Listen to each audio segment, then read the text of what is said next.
Hello guys, welcome back to Teju vibes. ఈరోజు మంచి recipe అండి.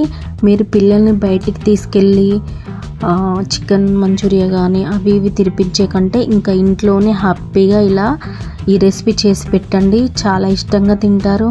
అదే బయట అయితే వందలు పెట్టాలి, హెల్త్ పాడు చేసుకోవాలి, ఆ కలర్ ఈ కలర్ అని ఆయిల్ ఏదేదో ఆయిల్ పెట్టి చేస్తారు కదా. అదే మన ఇంట్లో అయితే మన చేతితో హెల్తీగా చేస్తాం కాబట్టి పిల్లలకి ఇంట్లో వాళ్ళకి కూడా హెల్తీగా ఇలా చేసి పెట్టండి.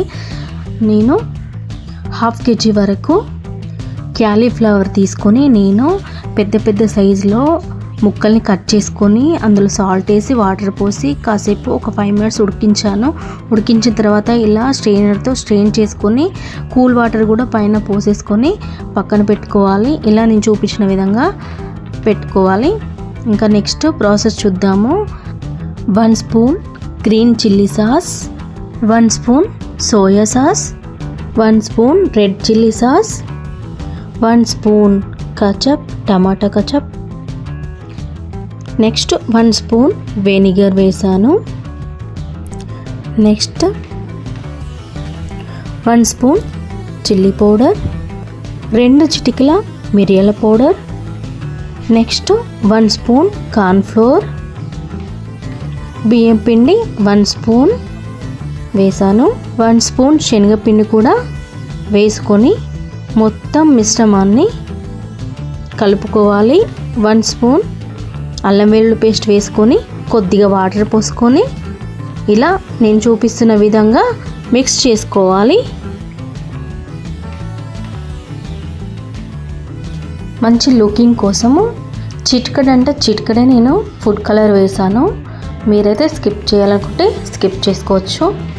ఇలా ఈ మిశ్రమాన్ని కొంచెం బ్యాటర్ లాగా మొత్తం మిక్స్ చేసుకొని పక్కన పెట్టుకుందాము. ఇంకా నెక్స్ట్ మనం ఉడకబెట్టుకున్న క్యాలీఫ్లవర్ ముక్కల్ని యాడ్ చేసుకుంటూ మంచిగా మిశ్రమం మొత్తం ముక్కలకి పట్టేలాగా మసాజ్ చేసుకోవాలి. ఇలా మొత్తం మసాజ్ చేసుకున్న తర్వాత నేను సాల్ట్ యాడ్ చేశాను. అలాగే చిన్నగా కట్ చేసుకున్న కొత్తిమీరని యాడ్ చేసుకోవాలి. కడాయి పెట్టుకొని కడాయి హీట్ అయ్యాక డీప్ ఫ్రైకి సరిపడా ఆయిల్ని యాడ్ చేసుకోవాలి. నెక్స్ట్ ఆయిల్ హీట్ అయ్యాక 1 by 1గా ఇలా ఒక్కొక్కటి డ్రాప్ చేస్తూ ఆయిల్లో వేయాలి.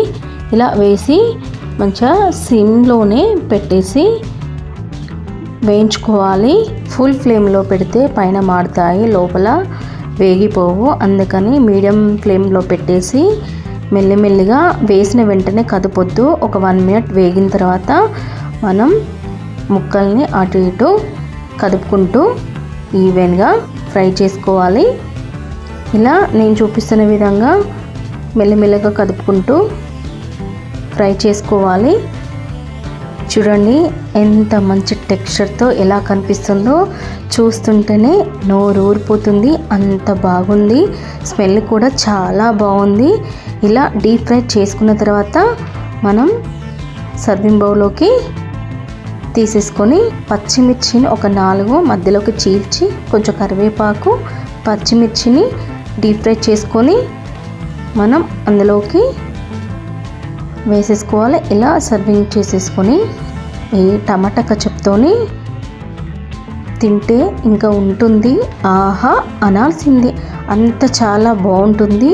ఖచ్చితంగా ట్రై చేయండి, మీకు డెఫినెట్గా నచ్చుతుంది. ఎంతో టేస్టీగా ఉంది. మీకు ఈ వీడియో కనుక నచ్చినట్లయితే హైప్ ఇవ్వండి. హైప్ ఇవ్వడం మర్చిపోకండి. మరిన్ని వీడియోల కోసం సబ్స్క్రైబ్ చేయండి. Thank you for watching. Thank you.